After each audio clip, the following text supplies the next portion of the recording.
Okay, good day. I am from Global Ace Agency here in Malaysia, and I am the Philippine recruiter. I receive your buy data from Good Day Agency under Jazz. Am I right? Yes, ma'am. Can you speak English or can you understand English? Yes, ma'am. I can speak English, ma'am. Are you a 100% willing to come here in Malaysia without any hesitation? Yes, ma'am. Do you have any friends or any family members working here? No, ma'am. Our interview, this is recorded and it will be uploaded in our YouTube channel, but at the same time, your profile will be uploaded in our website. Do you agree? Yes, ma'am. I This agree. is okay. So this is your first time working abroad, is it? Yes, ma'am. Do you know that homesickness will frequently attack you, most especially you are a fresher? Yes, ma'am. Are you ready? Yes, ma'am. I'm ready, ma'am. How will you gonna fight or how will you handle your homesickness once it strikes you? For my family, ma'am, I can handle. Okay, how? How will you handle your homesickness? Um, I can call my family, ma'am, after work. Okay, so help me introduce yourself, please. My name is Criselda Cardeno. I'm 35 years old. I live in Purok East, Masilsil, Umingan, Pangasinan. Okay, so I need to know some few more details from you. Are you single or married? Married, ma'am. When is your birthday?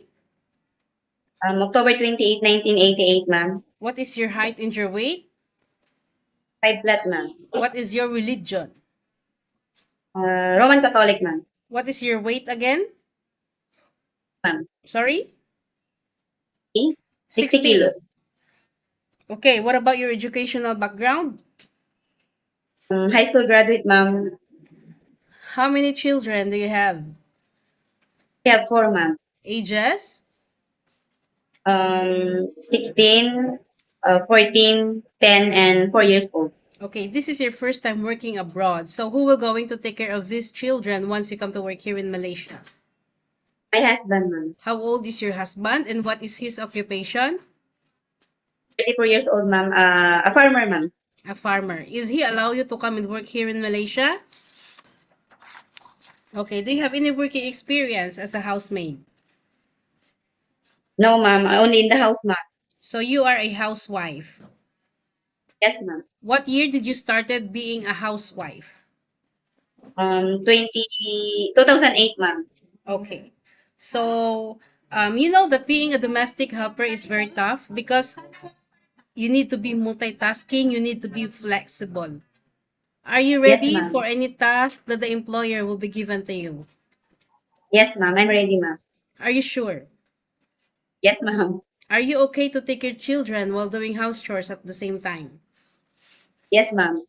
Because there is no such a thing that you will just do on house chores only. No such a thing. Okay?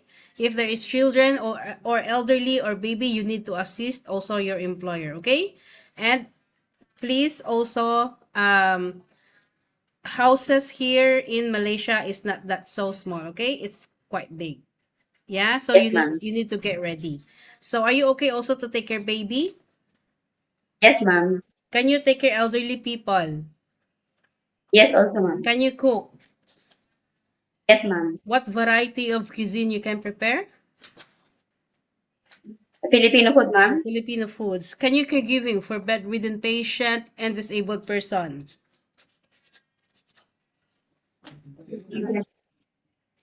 Yes, ma'am. Are you sure? Ma'am. Are you okay to take care pets?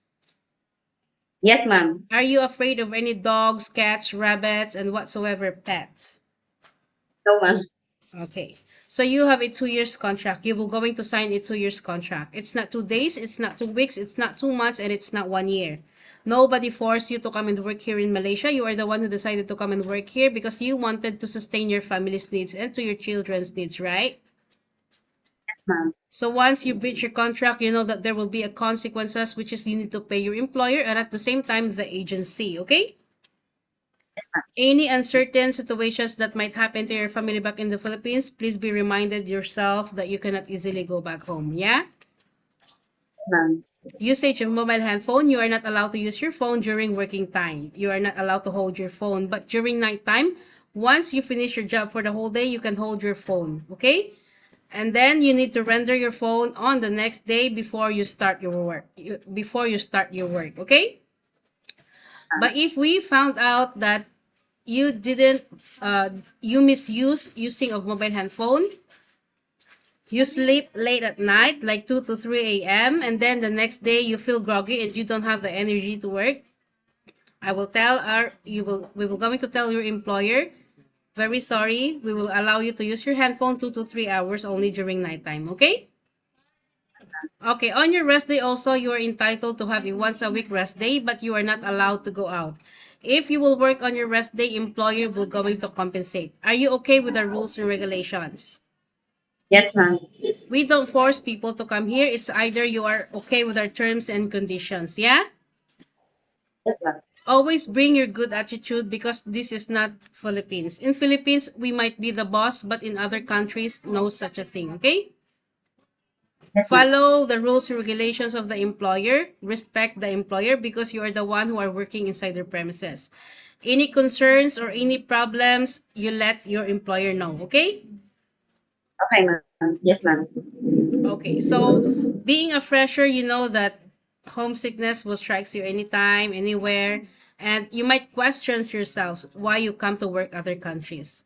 There will be a lot of like hardships that you may encounter, but always remember and always think why you come to work other countries. Okay? Yes, Okay. So I think that's all for now. Thank you for your time. It was my pleasure meeting you. But please stay connected through WhatsApp because Global Ace agents will going to contact you to conduct an interview together with the employer. Yeah? yes, ma'am. Thank you, Thank you ma'am. so much and have a good day. Bye. Bye.